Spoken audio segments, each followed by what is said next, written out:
That Saturday morning, Nyla had no intention of meeting love. In fact, she had even swore off men for a spell since the previous one, Juma, nearly ended her with falsehoods. She explained to her friends Asha and Zuri that she was concentrating on her career, her faith, and her tranquility. She yet secretly hoped that maybe, just perhaps, a decent guy would come upon her. And then, on one of those rainy mornings, when the sky appeared furious as if they were trying to shame anybody who ventured outside, Nyla got dressed, took her umbrella, and proceeded to the market since her fridge was empty. "Hunger will kill me before sadness if I don't cook today," she mumbled to herself, dragging her feet through puddles. By the time she reached to Baraka's tomato booth, the rain had worsened and people were pressing themselves beneath umbrellas in market shades. Nyla's umbrella was already leaking from one corner, yet she stayed there attempting to select excellent tomatoes. "Baraka, why are you charging me as if I were purchasing from supermarket?" Nyla complained. "Nyla, if you want cheap tomato, go to Jumal's store down the road. But if you want fine tomato that can make your stew shine, buy from me. Beauty is not cheap." Nyla hissed Baraka. "You want to cut my eye every time you see me," Barakati replied, licking his lips and boiling the tomato vendor. "Call it beauty if you'd like. Just be aware that I won't spend more than $1,000.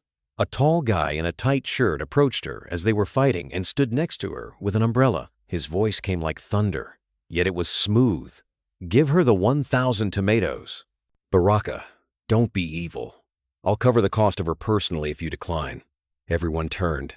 Nyla turned as well, and her eyes became wide. In a rough manner, the guy was fine. He had broad shoulders, confident eyes, and a clean haircut. His grin flashed like lightning, and the umbrella he carried covered both of them at once. Baraka said, "Who are you?" "Simba," he answered, "and lions don't watch when queens are cheated."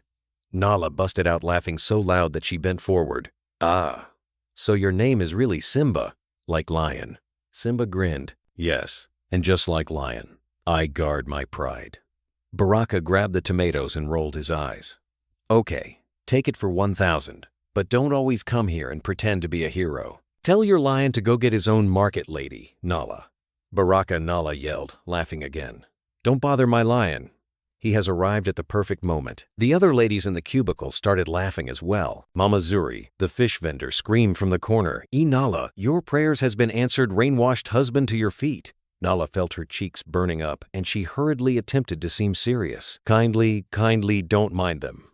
I appreciate your assistance." Simba stared at her and grinned. "Assisting you? No. I only got to meet you because of the rain. It should be me who gives thanks to God." Nyla pretended to fix her purse while her chest skipped a beat. Slick talker. As the rain fell heavier, Simba insisted on holding her umbrella and carrying her luggage for her. "When a lion is looking, a queen shouldn't have to suffer in the rain," he stated as he carried the huge non as if it was a feather. As they waited for the rain to cease, they stood together, and Simba started making jokes, mocking her about how she battled over to me like a warrior. He smiled and remarked, "You are strong, but you are also soft. That combo is risky. It is impossible for a guy to resist." Nyla chuckled till her side ached. She felt sin for the first time in a long time. He spoke to her as a queen, not as someone to control or as a lady in a hurry to be married. Simba took her to the bus station when the rain eventually stopped. He refused to leave until she boarded, but he asked for her number before she came in. Nyla rolled her eyes. "Simba, we just met. What happens if you pose a threat?" Simba put his palm on his chest dramatically. "Only those who attempt to steal you from me are in danger, but I'm as safe as milk to you." After chuckling once again, Nyla offered him her phone number. As Nyla, my queen, he preserved it in front of her. She shook her head, blushing. Don't rush. We just met." Simba grinned. A lion does not crawl when he sees what he wants. That night, Nyla slept on her bed and continued smiling at the ceiling. During the first few weeks after meeting Simba, Nyla felt as if she was floating in a love film, the kind she and her friends used to watch on late-night African magic. She embraced her pillow and murmured into the darkness, "Simba, my lion." This was her life, and she could not believe it. She had a boyfriend who always referred to her as Queen, a guy who sent good morning texts before even brushing his teeth and who sent her good-night prayers, like a preacher preaching over WhatsApp. It was delicious. But Nyla's heart was too busy dancing to see the little details in the sweetness. In a single day, Simba would call her at work 3, 4, or even 5 times. It seemed flattering at first. "Have you eaten?" he inquired over the phone one Tuesday morning. Nyla laughed and turned her chair so her coworkers wouldn't hear. "It's just 9 in the morning, Simba. What meal am I consuming once more? Don't wait till the afternoon," Simba remarked. "Queens don't miss breakfast." Nyla rolled her eyes even though she was smiling. So, you want me to be accumulating weight like Mama Zuri at the fish stall?" "No, thank you." Simba laughed so loudly that she had to withdraw the phone from her ear. Her stomach churned as he remarked, "Even if you add weight, I will still carry you like a feather." She stopped the conversation swiftly before her supervisor, Mr. Manji, found her at lunch. When she finally ate rice and beans from the workplace cafeteria, Simba phoned again. "Have you had any food?" he asked without grating. Nyla laughed. "Compared to my mother, you are worse. I'm eating." "Oh, are you happy now?" His tone softened as he answered, "Yes." "I'm okay if you're okay." Nyla gave a dreamy grin, but she started to frown when he phoned on the 3rd, 4th, and 5 occasions that afternoon. "Simba, I am at work. Please, my boss is around. Do you want me to lose my job?" "I am just checking," responded Simba. "Why are you raising your voice? Is someone there distracting you?" "No," Nyla swiftly answered. "It's just that you've called 5 times in one day. And is that a problem? Should I leave you for wolves to snatch?" Now, the way he said it made her laugh again. That Friday, Simba suggested that they should meet properly outside Market Walla. He said he wanted to take her to a small restaurant at Tonga where they sold delicious grilled fish. When Nyla arrived wearing a beautiful yellow gown with small flowery designs, Simba's eyes nearly popped out. "Nyla, do you want to scatter everywhere today?" "You didn't warn me." Nyla blushed and lowered her eyes. "It's just a cloth. I wear it all the time." "No," Simba said firmly. "From now on, don't wear it outside unless I am with you." "Other men don't deserve to see you like this." Nyla laughed nervously. So you have started controlling my wardrobe." Simba smiled and touched her hand. "Not control my queen, it's protection. You don't understand how men think." "I know this because I am a man." Nyla paused and then smiled. Fine, I will keep it for you." Inside the restaurant, they ordered coconut rice and grilled fish. As they at Simba told endless stories about his plans to expand his logistic business, about how he would soon be importing trucks from Dubai, and about how all his life he had known he was meant to be great. "What about you?" he suddenly asked. Nyla blinked. "Me.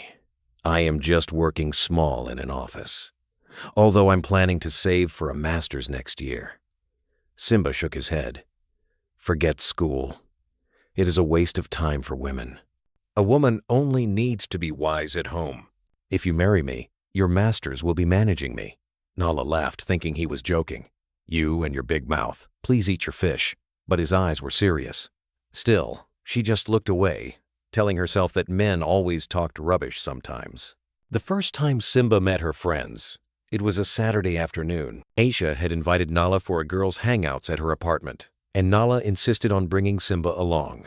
"He's part of my life now," she stubbornly said when Zuri raised her eyebrows. When they arrived, Simba entered like a queen, greeting everyone loudly and shaking hands as if they had paid him. He sat with his legs spread wide, talking about politics, football, business, everything. The girls listened politely, but Ashan noticed how he dismissed every opinion that wasn't his. "I think women are making progress in politics these days," Zuri said. But Simba laughed and waved his hand. "Progress, please. Politics is not for women. You people are too emotional. Imagine a woman president crying during a war." "No, please leave it for men." Nyla laughed awkwardly, squeezing Zuri's hand under the table. "He's just joking," she whispered. But Zuri wasn't convinced. Later, when Simba went to the balcony to answer a call, Asha leaned close. "Nyla, this man is proud." "Oh, be careful." Nyla frowned. Can't you people just be happy for me for once? You've been praying for me to find a man. Now I have found one, and you are still complaining." Zuri sighed. "We are only saying what we see. We know you like him, but please open your eyes." Nyla waved them off. "He's different with me. You'll see." That evening, as Simba drove her home, he suddenly asked, "What were you and your friends whispering about when I stepped out?" Nyla's heart jumped. "Nothing. Just girl talk." Simba's jaw tightened. I don't like secrecy. If you are mine, everything must be open. Nyla forced a smile. It's nothing serious, Simba. Don't worry. He turned to her with a smile. But his eyes remained hard. Okay, but remember, I don't like being left out. The next Sunday, Nyla dressed in a bright-fitted skirt and white blouse for church. As she was leaving the house, Simba stopped her at the gate. Where are you going looking like that? To church now. What's wrong with my clothes? The skirt is too tight, he said. Every man will be looking at your lips. Nyla raised her voice. So, I should wear sack. Even sack men will still look. Simba chuckled and pulled her clothes. Don't argue, my queen. I know what I am saying. Next time wear something longer and bigger, or let me choose your dress. Nyla sighed, but allowed him to peck her forehead. Fine. You win. In church, she sat fuming silently, asking herself why she gave in so easily. But later that afternoon, when Simba cooked ugali and yamama for her, yes, he cooked and served it with fresh juice, she laughed and forgot about it. Now, Simba continued choking Nyla with calls, texts, and surprise visits. At first, Nyla was flattered because no man had ever pursued her with such intensity. Every morning, her phone vibrated at exactly 6:30 a.m. Wake up, my queen. Simba's deep voice would say, Don't let the sun rise before you. A lioness must wake with the dawn. Initially, Nyla chuckled and told her friends, See, this man is turning me into a military recruit.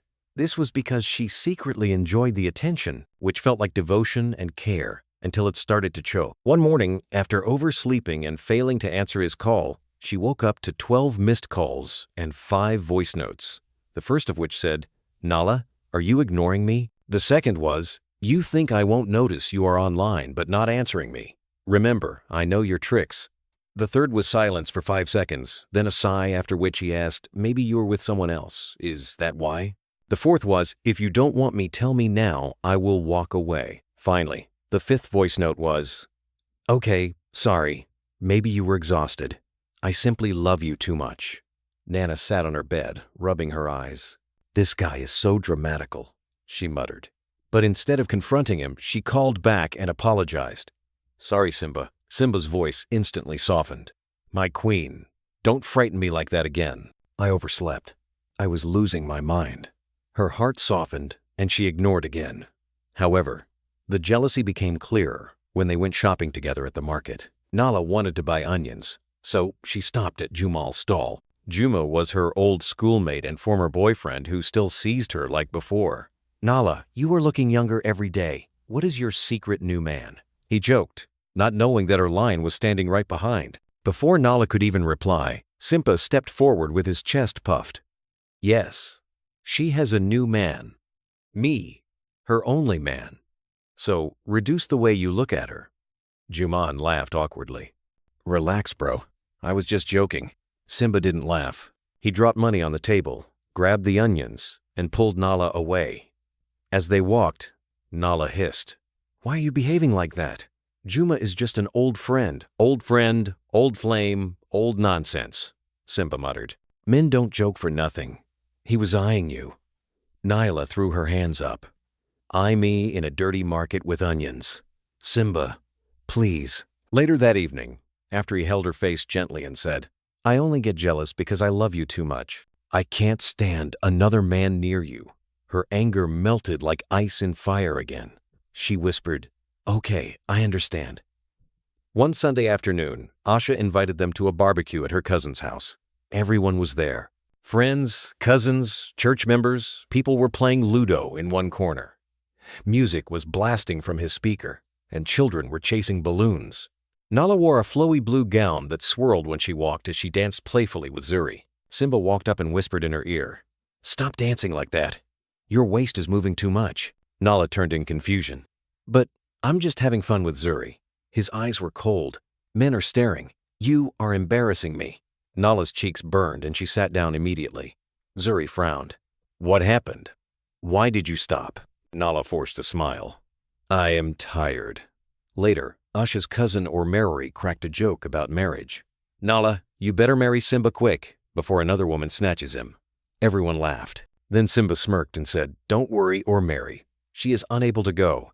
Even if she tries, she knows no man will understand her the way I do."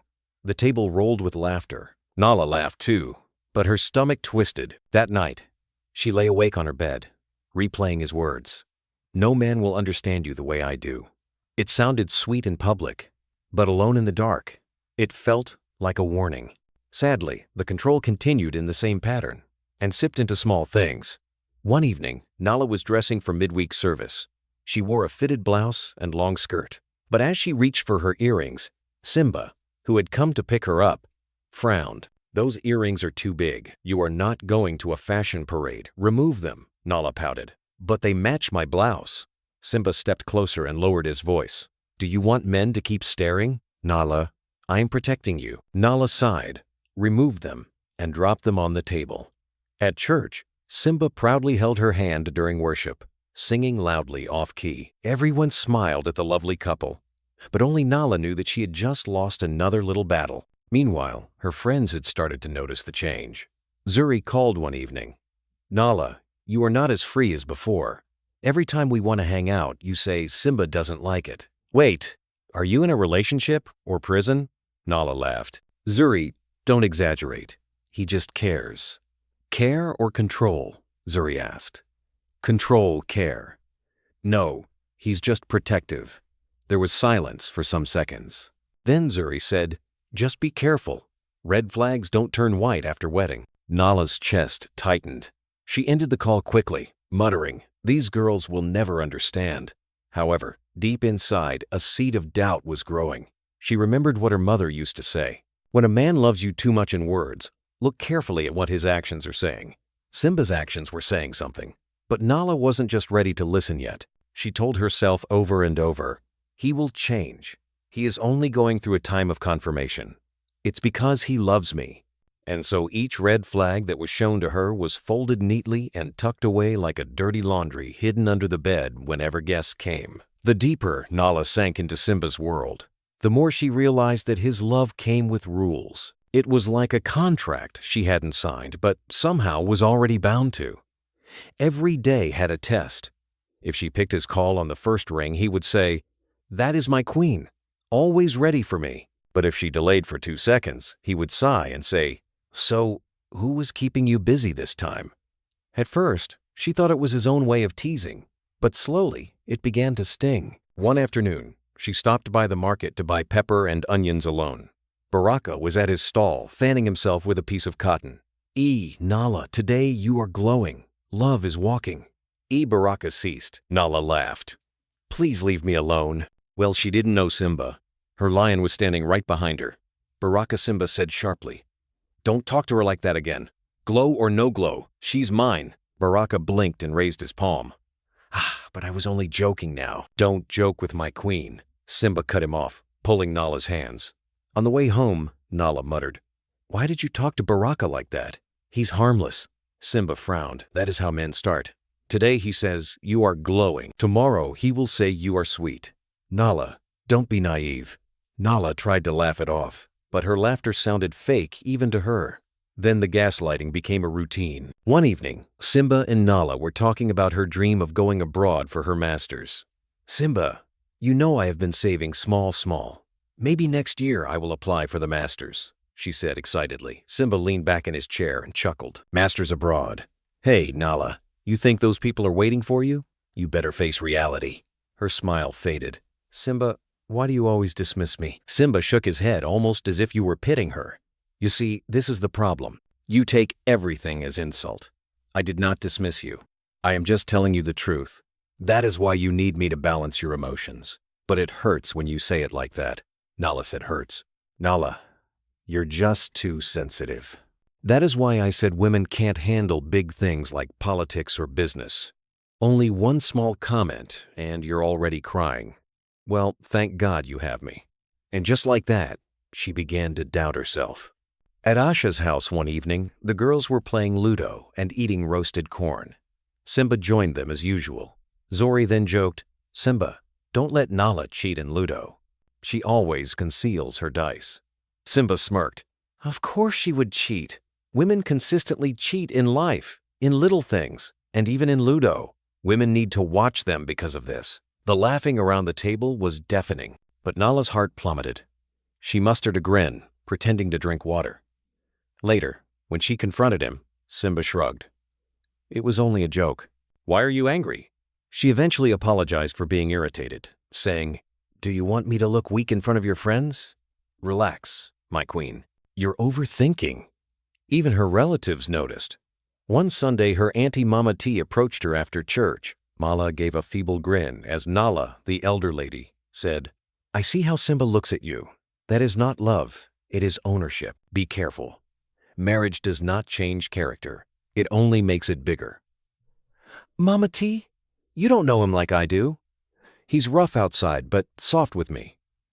Mama shook her head. A lion is still a lion even when it smiles. Don't say you were not warned. Nyla laughed and thanked her, but deep down, her chest tightened. Unfortunately, Simba didn't even try to hide his closet of red flags. He continued to wave them at every opportunity he got. The first subtle humiliation happened at a small dinner with Simba's friends. They were all seated around a table talking loudly until someone asked Simba what kind of wife he wanted. Simba grinned and pointed at Nyla. This one. But I tell her every day she must learn to be calm. Nyla likes to argue sometimes. I think she wants to wear the trousers in the house. The men bust out laughing. Nyla laughed too, but her cheeks burned when they were alone. She said, Simba, why did you say that? You made me appear dumb. Simba raised an eyebrow. Dumb, please. It was a harmless banter. You are simply too sensitive. Next time, laugh with us and stop spoiling the mood. And once again, she swallowed her hearts. But her inner conflict grew louder with every passing week. One night, she lay awake staring at the ceiling fan as her thoughts did a wild race. Her heart said something was wrong, but her head insisted, he will change. He is only a face. He loves me. She turned and looked at Simba, who was snoring beside her with his heavy arm across her waist. She whispered to herself, I have seen the signs, but maybe love can cover them. The truth was that Nyla wasn't ready to listen, and by the 5th month, Simba had fully crowned himself as the center of Nyla's universe. He wanted to know where she was every hour, who she was with, what she was wearing, what she was eating, and even what she was thinking. If her phone beeped and she didn't answer immediately, his calls would flood in like rain on a leaking roof. One Tuesday afternoon, Nyla was in the office kitchen making tea when her colleague Musa walked in. Mama Nyla. Musa greeted playfully. Uh-huh. See your dress today? You are shining as if you swallowed the sundae, Nyla laughed as she stirred her tea. Musa, please leave me. Oh, before your wife will come and fight me. Musa chuckled and left. That was a harmless conversation. Oh, until that evening, when Simba picked her up from work. Who is Musa? He suddenly asked as he drove. Nyla blinked. Musa, he's my colleague. Why? I don't like the way he looked at you. You think I did not notice today? Nyla frowned. He only greeted me in the kitchen. What are you talking about? Simba tightened his grip on the steering wheel. Nyla, you even stayed with him in the kitchen? How many times do I need to teach you that men don't greet like that? They greet with their eyes. Don't tell me you did not see it. Nyla threw her hands up. Simba, please. Not everything is a threat. Can't I even laugh with my colleagues? Simba sighed dramatically and shook his head. One day you will thank me for protecting you. For now, just trust me. Stay away from him. See, Nyla wanted to argue, but his stone was final. One evening while they were cooking together in her kitchen, Nyla tried to talk to him. She casually said, Simba, sometimes I feel like you don't listen when I talk. Simba turned with a wooden spoon in his hand and said, You just conclude for me? No, I complete your sentences because I know you so well. You don't understand yourself as well as I do. That is love, Nyla replied sadly. But it doesn't feel like love. It feels like you are cutting me off. Simba smirked. Nyla, you like to complain. If I ignore you, you will cry that I don't care. If I know you too well, you will say I am controlling.